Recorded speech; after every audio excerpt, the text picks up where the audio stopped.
ವಿವಾ ನ್ಯೂಸ್ಗೆ ಸ್ವಾಗತ. ಇದು ನಿಮ್ಮ ಪ್ರೀತಿಯ ಸುದ್ದಿಗಳ ಡಬ್ಬಿ. ಆಗಸ್ಟ್ 29ರಂದು ಅಮೆರಿಕದಲ್ಲಿ ಆರ್ಎಸ್ಎಸ್ ಮುಖ್ಯಸ್ಥ ಮೋಹನ್ ಭಾಗವತ್ ಭಾಷಣ. ಆರ್ಎಸ್ಎಸ್ ಶತಮಾನೋತ್ಸವ ವರ್ಷದ ಜಾಗತಿಕ ಸಂಪರ್ಕ ಅಭಿಯಾನದ ಭಾಗವಾಗಿ ಸಂಘದ ಮುಖ್ಯಸ್ಥ ಮೋಹನ್ ಭಾಗವತ್ ರವರು ಆಗಸ್ಟ್ 29ರಂದು ಅಮೆರಿಕದ ನ್ಯೂಯಾರ್ಕ್ನಲ್ಲಿ ಬೃಹತ್ ಸಮಾವೇಶವನ್ನು ಉದ್ದೇಶಿಸಿ ಭಾಷಣವನ್ನು ಮಾಡಲಿದ್ದಾರೆ.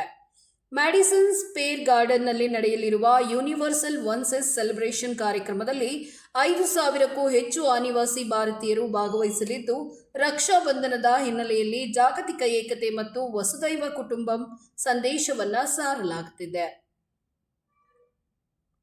ರಾಷ್ಟ್ರೀಯ ಸ್ವಯಂ ಸೇವಕ ಸಂಘದ ಆರ್ಎಸ್ಎಸ್ 100 ವರ್ಷ ಜಾಗತಿಕ ಸಂಪರ್ಕ ಅಭಿಯಾನದ ಭಾಗವಾಗಿ ಆರ್ಎಸ್ಎಸ್ ಮುಖ್ಯಸ್ಥ ಮೋಹನ್ ಭಾಗವತ್ ಈ ತಿಂಗಳ ಕೊನೆಯಲ್ಲಿ ಅಮೆರಿಕ ಪ್ರವಾಸವನ್ನು ಕೈಗೊಳ್ಳಲಿದ್ದಾರೆ.